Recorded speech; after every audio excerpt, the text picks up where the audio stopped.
युधिष्ठिर ने एक बार भगवान श्री कृष्ण से मार्गशीर्ष शुक्ल एकादशी के बारे में बताने को कहा।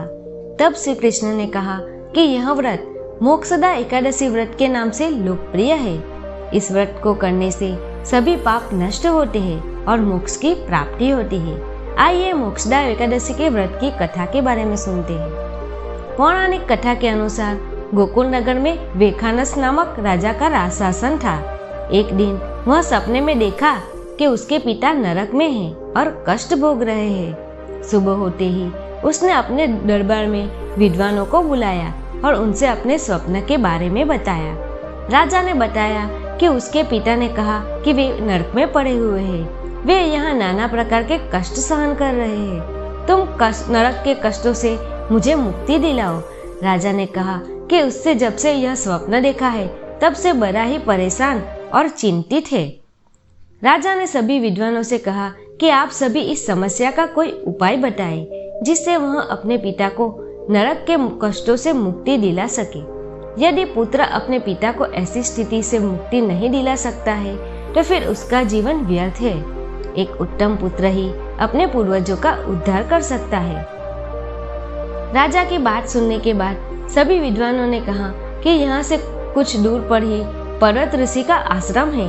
वे त्रिकालदर्शी है, उनके पास इस समस्या का समाधान अवश्य ही होगा। राजा ने अगले दिन पर्वत ऋषि के आश्रम पहुँचे। उन्होंने प्रणाम किया तो पर्वत ऋषि ने आने का कारण पूछा। राजा ने आसन ग्रहण करने के बाद अपनी सारी बात पर्वत ऋषि को बताई।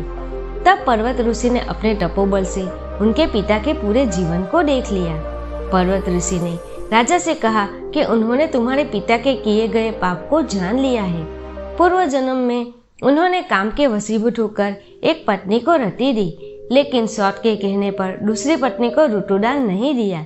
उस पाप कर्म की वजह से वे नरक के दुख भोग रहे हैं। इस बात पर राजा ने उससे मुक्ति का उपाय पूछा। तब पर्वत ऋषि ने कहा कि तुम मोक्षदा एकादशी का व्रत विधि पूर्वक करो। उसके पुण्य फल को अपने पिता के नाम से संकल्प कर दो, इससे तुम्हारे पिता नरक से मुक्त हो जाएंगे। तब मोक्षदा एकादशी आई तो राजा ने विधि पूर्वक व्रत किया और पूजन किया। फिर बताए गए अनुसार उसने पुण्य फल को पिता के नाम से संकल्प करा दिया। उस पुण्य फल के प्रभाव से वे मुक्त हो गए। उन्होंने अपने पुत्र से कहा कि तुम्हारा कल्याण हो। इसके बाद वे स्वर्ग चले गए। जो भी इस व्रत को करता है उसे मोक्ष की प्राप्ति होती है। दोस्तों, अगर आपको मेरा वीडियो पसंद आए तो मेरे चैनल को सब्सक्राइब कीजिए, वीडियो को लाइक और शेयर कीजिए। धन्यवाद।